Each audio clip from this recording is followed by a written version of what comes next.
everyone, welcome back to another video. It's me, the Review Master 19 here, and today I thought I would do a quick first-hand look and playthrough at London's Burning.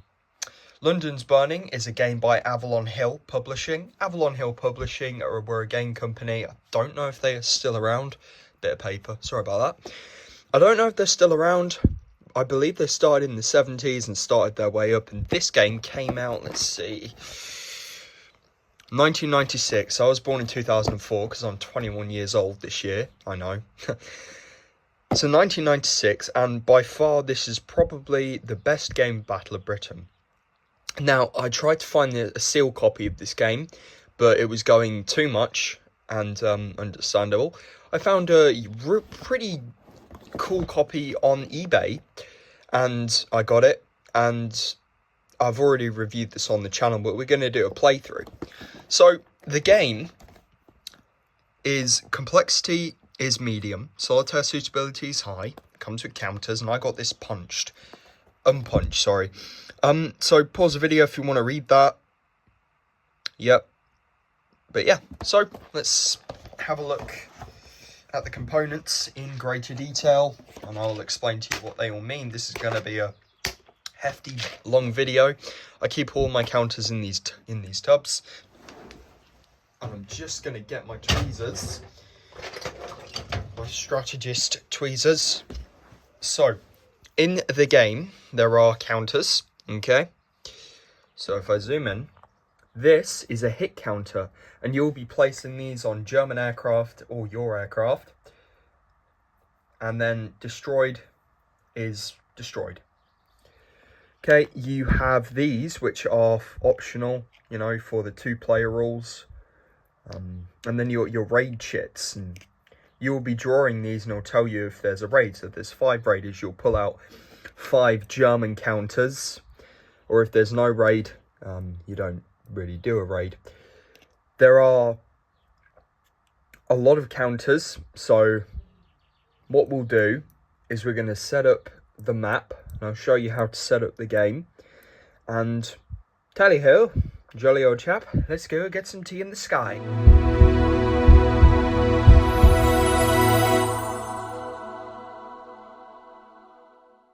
So you want to start off with setting the 2 map boards up. On the left hand side you have the tactical board. On the right hand side you have a map of England. Okay, we'll go over the tactical map first. So if I move my camera stick, okay, so if you look on this section here, you'll see the destroyed aircraft box.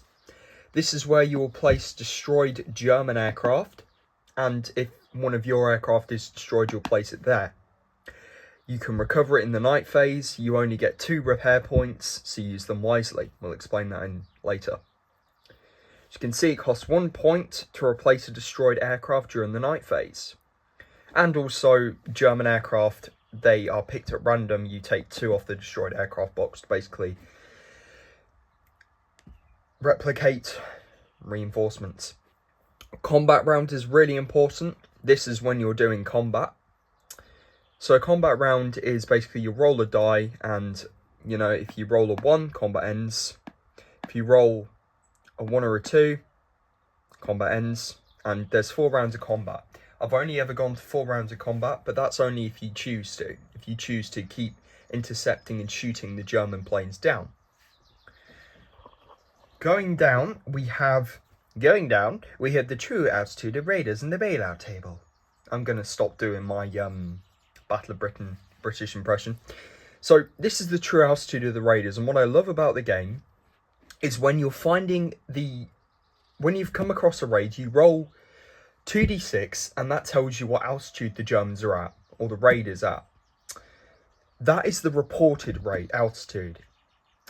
Sometimes I've been playing this game and I've been flying too high or too low, and then once you have intercepted the raid, once you've found the raid, if you're flying, you then do the true altitude of the raiders, where you'll roll 2d6 and it will tell you where they're at.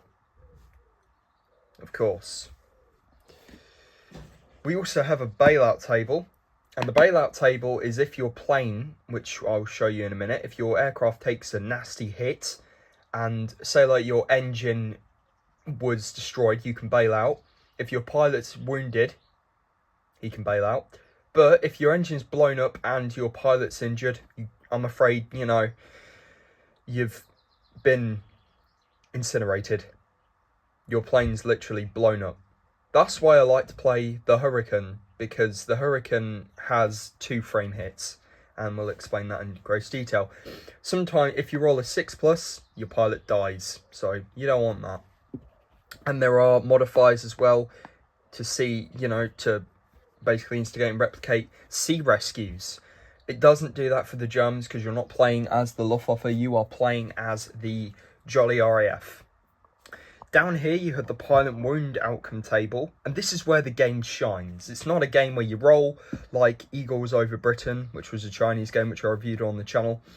The game actually has a bit of narrative to it. You choose a pilot, and you get so attached to the pilot, you don't want to lose them. And when you lose a pilot, you get really upset. Well, I don't get upset, but you get a bit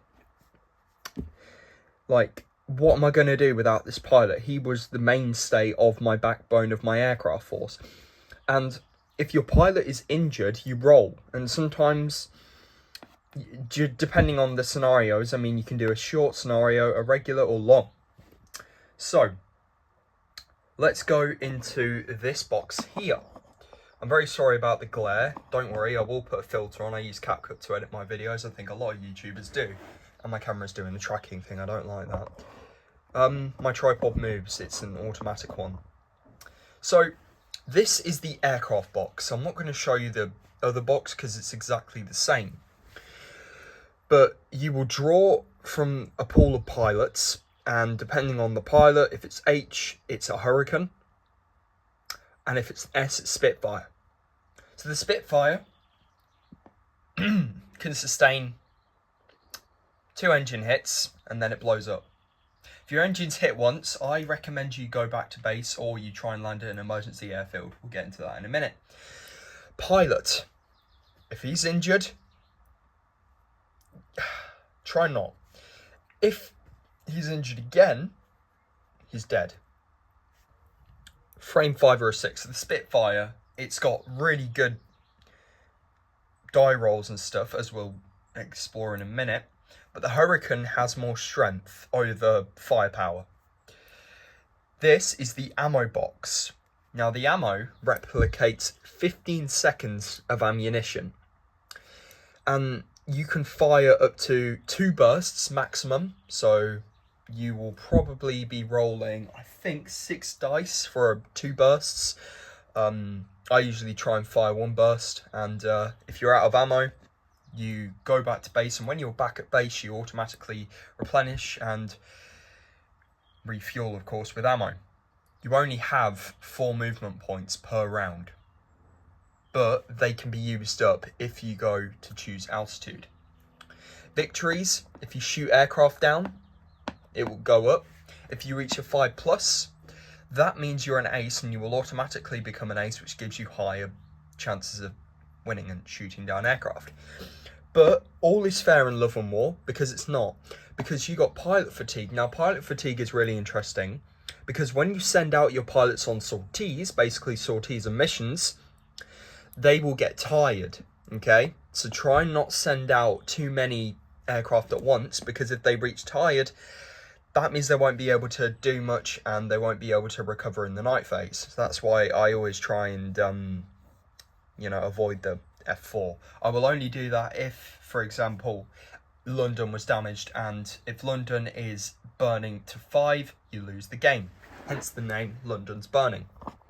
Then we have the altitude level. Now, the altitude level is really interesting because ground level, that basically means you took off, okay? Airfield means you're grounded, okay? If a German aircraft bombs your airfield and you're grounded, which has happened to me, you lose the plane. I don't think you lose the pilot. Angels 5, 5,000 feet, 10,000 feet, 15, etc. Okay? And you can go at different altitude levels. Okay? Now let's have a look at the altitude display. Now the altitude display is really interesting because this is where most of the combat is going to take place. Ground level, light anti-aircraft fire, bomb damage is doubled. So when a German aircraft comes over, so for example Stuka I bombers or Stukas, they usually do 1 bomb hit, but that will do to 2, replicating, you know, that they've done more damage. 5,000, again, bomb damage doubled. 10,000, 15,000, 20,000 feet. Now, a really interesting thing that I didn't know about the game, where the hell are the counters? There we go. So, an interesting thing here is I'll just show you. So, if your aircraft, okay, say like I'm at 20,000 feet, just ignore the, sometimes you can do Spitfires, and I've intercepted a German raid, okay? So let's say we've intercepted 4 aircraft, okay? And they are, which rarely happens, they are at 5,000 feet. They are 3 levels below me. If there were 3 levels above, it means cloud cover. It means we can't spot them, and that's not good. If we were 2 levels above, we could still intercept them. There is also out of the sun bonuses as well, if you'll notice in the right hand corner. Out of the sun. And what that basically means is when you're moving on the main map, which I'll show you in a minute, you can do out of the sun attacks, which gives you a +2 modifier to attack. So try and use that against your will. Speaking of which, why don't we take a look at the German counters and we'll explain what each counter means. So an RAF counter, okay, so we have Spitfire 1, alright, because there's 2 Spitfires in the game, okay? The 2 4s represent the Browning machine guns. This is a Spitfire Mark 1, okay? So the 2 4s represent you need a 4 or less to get a hit. If you roll a 5 or a 6, miss, okay? The 6 is the combat value, I think. Yeah, the 6 is the combat value. Okay, so that is what you roll, I think. No, I'm getting confused. So the 6 is the intercept number, okay? So when you're doing checks and stuff, you have to roll that. 4 is the speed, okay? Now the Hurricane is the same, except rather than a value of 6, is a value of 5, but they still have a speed of 4. Okay. German aircraft are different because there are many different types. We have all of the aircraft, all your favourites. Bombers are different for one reason and one reason only. This is a Dornier, okay? Dornier Do 17. Quick fact for you, the Dornier Do 17 was one of the most used Luftwaffe bombers during the war. Sort of. They started use in Battle of Britain and then they upgraded to the Heinkel HE-111. Okay. And actually the Z version. So the Dornier, okay, has 1 representing the gunners. And the gunners can fire at you. If they roll a 1, they hit you. And trust me, it's not nice when you get sniped. 16 represents the number.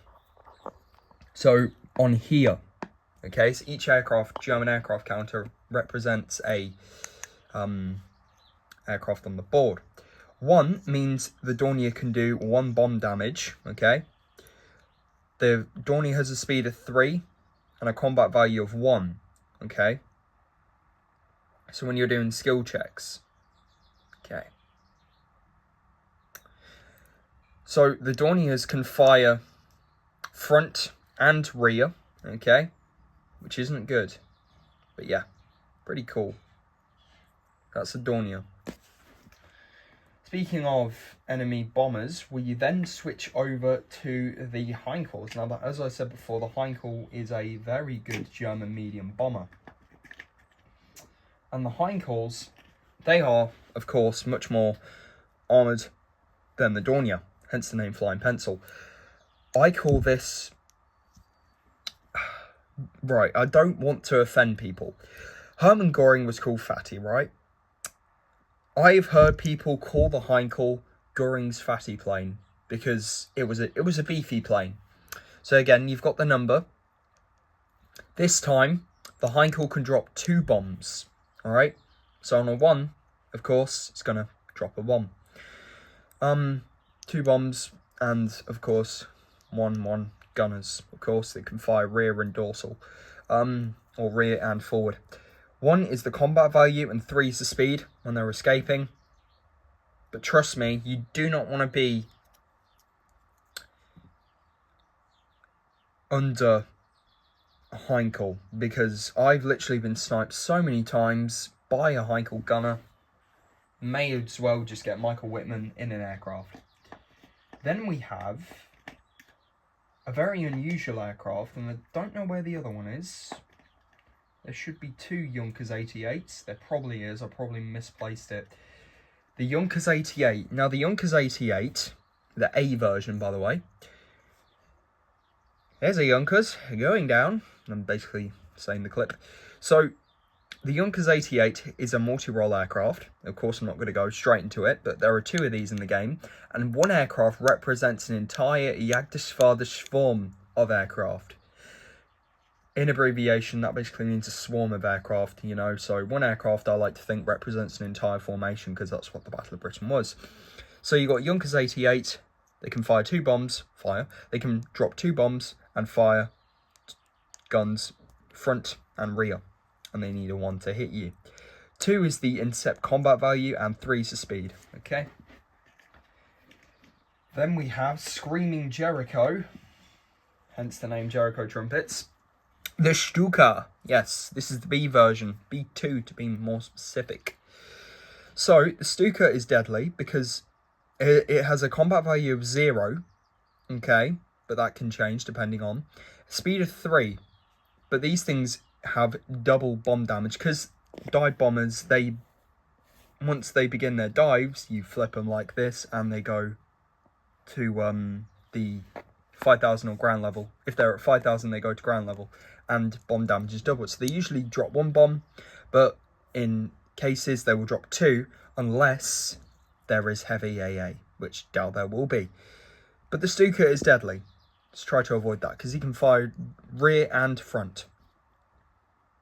And there's 2 of them in the game. And they're double-sided because, you know, you'll be putting these into a cup and drawing them. Okay. The next German plane is, of course, the Me-110. Now, the Me-110, also known as the Bf-110, which is, I believe it's the C version, yeah it is, was called by Hermann Göring the Zerstörer, which in German translates to the Destroyer. And I'm not even joking, these things are deadly. So there's 2 types, okay? There is a Jagdbomber and a normal one. Now, the Me-110 is an escort, twin-engined, basically a twin-engine version of the 109E. So, the 110 is deadly because it has cannons and machine guns, just like the real one, okay? It does it does damage, okay? So it can fire twice, just like our Spitfires and our Hurricanes, but rather than a 4, it needs a 5 or less to hit, okay? It also has a rear gun, okay, so it can fire and needs a 1 to hit you. 4 is the intercept value, and 4 is the speed. 4 is the combat value, okay? Then we have a different version, which is a dive bomber, and this is actually true. They weren't dive bombers as such, they were Jagd bombers, so they were just sort of like bombers, to be honest. Low level. So the dive bomber is exactly the same, except it does 1 bomb damage, unless it's doubled. But, hence the name the Jagd bomber, is a combat value of 3 instead of 4, and still a speed of 4, okay? Alright. Now we move on to the other aircraft, hence there is a lot of them. The Me-109s. Now the Me-109s, okay, are deadly because there are many different 109s, and these are escorts, okay? So, I thought they were Gs, to be honest, but if you look closely, Avalon Hill have done an excellent job. They are actually E versions, if you look closely. If you just tip the nose off, you can tell it's an E version. So, combat intercept value is 6 and a speed of 4. Again, firing cannons and machine guns. And they need a 4 or less to hit. Some 109s, for example, let's say this is Adolf Galland, who was an ace in World War II. It was a German ace. And good documentary about him, actually, by Yarnhub. So, so this isn't a 109, all right? But the aces are different because they need a 5 or less to hit you, all right? Combat intercept value of 7 when you're doing skill checks, and a 4, speed of 4, okay? Then we have the last type of aircraft, which is reinforcements. Now, reinforcements will come later in the campaigns, and in the scenarios, sorry. Same thing. So they will be highlighted in blue, and I put them separate. So we have lots of 109s, 110s, Heinkor's, and there's the other Junkers 88. Okay. So now I'm going to show you the map. The main map board is very big, and it may seem imposing, but I'm going to hold your hand and walk through it, okay? So, here we have the scenario track, okay? This is a turn track, and it goes all the way from August 1940 to September of 1940, okay? Excuse the glare, I will probably put a filter somewhere. There you go, you might be able to see it better now. Other Tag, Eagle Day, August 13th. If it's a blue with a sun, that means it's sunny. You can do short scenario, which ends on August the 18th. And then when you do the second, which ends on September 6th. And the long, which is September 15th. This is just a how-to game, okay? So, this is like an introduction. Some scenarios will require you to remove planes, okay? And every Sunday, you get a roast dinner. I'm sorry. No, every Sunday, you get an RAF pilot, okay? And you will need to remove Stukas from play to replicate that they were removed from operations. Tally ho. And, of course, you've got lots of other ones. Oh, Gallandas Goring for Spitfires. Give me a Spitfire. And then Goring looks in. That's the Battle of Britain movie. And then September 15th, Battle of Britain Day. Okay. And I believe that is that. So you'll be keeping track of the scenarios, and each turn or each day has 5 turns. Okay. 7 AM, 10 AM, 2 PM and 5 PM in the night phase where you'll rest. Then we have London's Burning. No, it's not that nursery rhyme. So, London's Burning, okay. London is in the top corner, which we'll look at in a minute. If London's hit once, it'll go up by 1. If it's hit by 2, +1 radar, that means German raids are increased. If it ever hits here, you've lost the game. Chain home stations, yes, because that's literally what saved us in the Battle of Britain. If any of these are damaged, but they're special cases, by the way, because you round the number by 1 and then you half it, so the damage is reduced. Unless it's doubled, then yeah. If they're hit, radar are very important because they're stationed along the map. But if they're hit, it means that you won't be able to react to raids quicker, and the Germans will move faster. You've got the key, sector airfield, satellite airfield, and I'll go through all this with you. You've also got an optional weather table if you want to make the game harder. 1 or a 2, it's clear, you'll roll 1d6. A 3 or a 5, same as the day before, and then if it's rain. If it's rain, all hell breaks loose, you're fine, the Germans don't attack. Flight path of the raid, I see lots of people get confused with this, and I will help you. And, of course, we have the main map. Okay, so we have the Out of the Sun. This is very important because this is basically showing you where the sun is facing. If it's 7 AM to attack out the sun, you'll need to go this way. If it's 10 AM, the sun is facing this way, so you'll need to attack the raid that way. And 2 PM, you need to attack that way. And 5 PM, you'll attack that way. Okay. These 2 arrows are really interesting because when you place a raid, you roll 1d6 and that will tell you... So, say like I rolled a 4, I would place the raid at 4, so it'd be this way. And then, of course, you would roll and that was where the raid moves. So we have lots of different installations. We have Dover, all right, which is a target. It has a balloon, a barrage balloon icon, which means the Germans have to fly lower, basically replicating that the barrage balloons are stopping the raid from flying at a altitude. You can see some ships there. Is that Yamato? I'm joking. These, we've got Manston. I'm not going to go through all of them, but this basically means that this is a satellite airfield, and this, once per turn, you can station yourself on one of these, but it costs a point, okay? Heavy AA basically means the German aircraft are forced to fly at a level, or the bomb damage is reduced. White, or limp, or lightning, I think it's limp. The Germans will be limping when we play this game, I tell you. So, limp is basically emergency airfield. So if you're damaged, you can land at these and you'll be fine. Rye, okay, these are radar stations. And you do not want to get these damaged because these are your lifeline. Okay. Then we have the convoy, okay, which is a target for the Germans to bomb. And then we have London, okay, which has lots of barrage balloons. These arrows basically means if the Germans go, they'll just basically go across there. Right, I think I covered everything. Start with setup, okay. So place all the 8 pilot chits in a cup, okay. Give it a good shake. Alright, that's your pilot pool. Then place all 12, I think it's 12. If it's not, let me know in the comments below. I can't be asked to count all these. Then place all of the raid chits in a cup. So, place all raid chits in a cup. Don't spill them everywhere. It's the last thing we want. But yeah, place all the raid chits in a cup. Okay. These will be drawn at random. Give it a good shake. Okay. Next cup. Place all German aircraft into a cup, but leave the reinforcements, which are the blue ones, okay?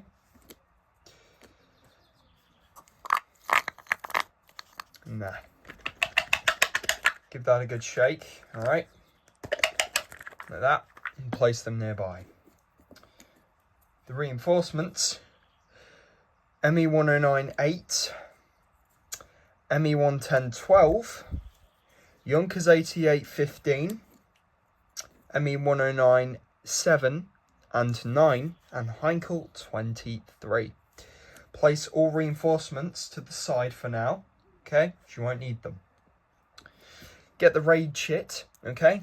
Place it nearby, alright? Then, we will start by placing our aircraft in the reserve box on this side there, okay. Then we'll move to setup of our pilot board. Place both ammo chits on the 15 seconds, okay. Then get the both fatigue markers and place them at the 0 space, which is rested, okay. Place the -1 tired modifier above the fatigue, okay. Both DSO markers on the 0 space, okay. Then both altitudes on the airfield space, okay. Then that should look like that, okay. Then we go down to here and we place the combat round at 1. We then go and place the phase marker on the 7 AM track, okay. And clear sky. August the 13th, or the target. For the points keeping, we place the RAF losses markers, both there, and the player victories at 1 and 2. Okay. We'll leave the base marker for now, okay. Place the chain home station damage at 0, And the London's burning track damage at 0 as well. Now we're ready for play. Alright, so what we will do is we will start by drawing a pilot. This will be for our number 1 aircraft. And we drew Ace Kowalski. Okay, so he'll be our number 1 aircraft pilot. Alright, and he's a Hurricane pilot. He was actually part of 303 Squadron. So we'll place him there, okay? We'll then find his respected counter, which will be the Ace, okay? So we'll just put it there for now. Then we draw another counter to draw for our number 2 aircraft. And we drew Palmer, who is a Hurricane pilot. So we'll come down to here and we'll place Palmer there. We will then find Hurricane 2, okay? Then we need to draw 2 reserves for our 2 reserve pilots. Okay. We drew Drake, so we'll place him in the reserve. And we draw Clisby, who is our Spitfire pilot. We'll place him in the reserve. We then draw another pilot, okay? And we will place him. Who have we got though? We got Holmwood. So we place Holmwood on August the 18th, okay? The rest of the pilots, well, they can go to the side for now. We then need to allocate our base. Now for base, we can choose any one of these yellow sector airfields. We're going to start off with Biggin Hill, and that will be our base. We will now begin by placing both Spitfires on the reserve, okay? And we will begin by placing our aircraft over there. Well, I hope you're all ready for a big battle, and so am I. I will see you in the skies in the next video, which is the playthrough.